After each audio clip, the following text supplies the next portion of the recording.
Okay, so driving instructions for this Merlo. Pretty straightforward. Or maybe it's not if you've never been here before. But first thing to know is, for some reason, they put a starter button on it rather than the conventional car-like ignition. I suspect it might be something to do with union regulations or something, who knows. But so yeah, you just turn on the ignition and then hit the starter button, because if you do that, nothing happens. Well, that's glow plugs. Didn't even notice that. Never seen that before. Okay, so I won't start it yet because of the engine noise. So the main stick is up and down for the mast, and then sideways tilts the fork carriage, I suppose you'd call it, on the front. And see down there, let's have a look. You can see there's little bits of white tape. The camera doesn't quite pick it up, but essentially that's side shift. So the two extremes, far left and far right, because what it does is it tilts the whole body kind of on the chassis, and that moves the mast. So rather than have a side shift in the fork carriage, Merlo do a different design where they tilt the whole body of the machine. Sorry, they yaw the whole body of the machine.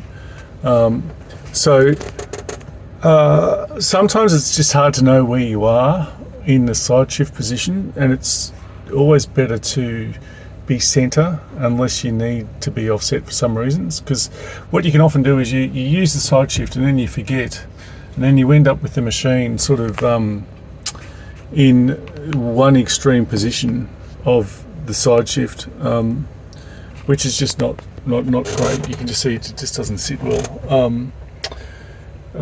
What else is there? I don't think you need to you won't need to use the forks.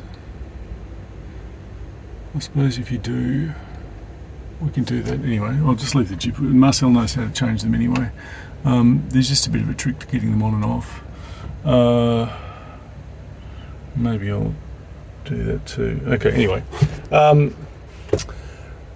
Right, so yeah, so just the thing is, you have to have the mast elevated up a bit in order to see those markers, because you don't really know, you've got no real way of telling whether you're centered or not when you're sitting on the machine in relation to the side shift. Otherwise, pretty straightforward. So it's only 2-speed. It's a hydrostatic drive with a 2-speed gearbox, which essentially drives like an automatic. So, you've got forward, neutral, reverse. You have to start it in neutral. Most of the time you drive in second. But if you want really fine control, like coming up to a load or whatever, then drop it into first. But you have to have it in neutral in order to shift gears, I think. Yeah, I think you do. That's obviously the park brake, on and off. Okay, so start her up.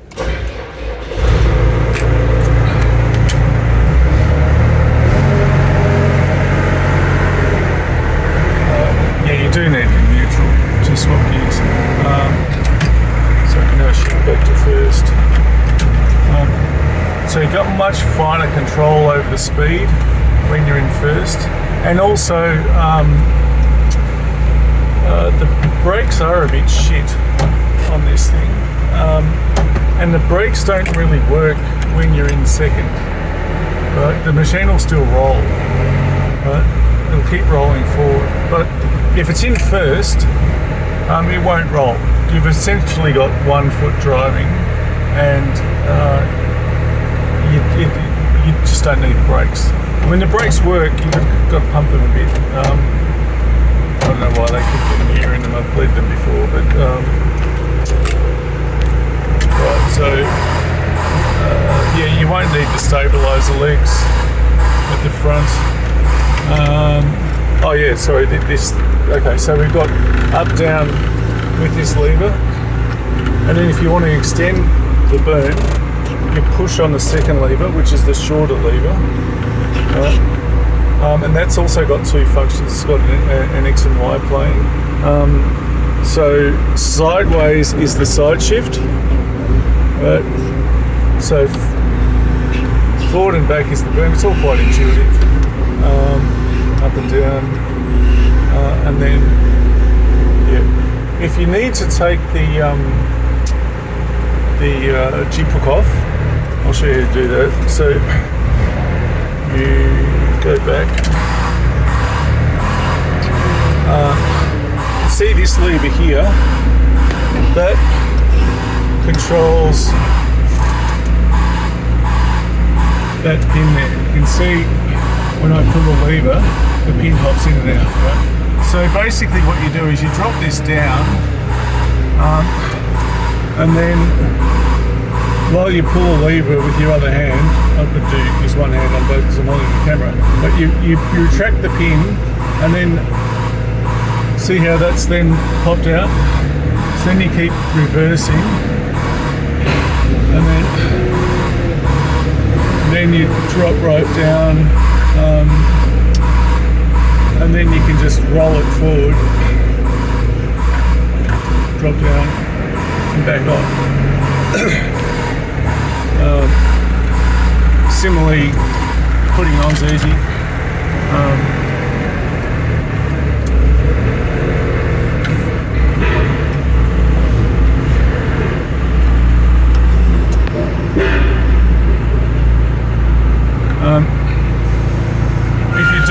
If you do have to take it off and put it back on again,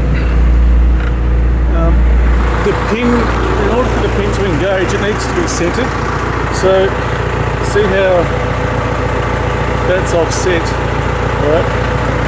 You've just got to have it in this position and then just sort of jiggle it a bit with a bit of sideways force. You just rock it backwards and forwards until it's centered there and there, right? And then the pin will engage. So then I come back and just tilt it up. And when I retract the pin, it'll drop in, and now the pin's locked in. You need to see that pin locked in. Right. What else? That's about it, I think. Oh yeah, with the tyres, don't inflate the back tyres. Actually,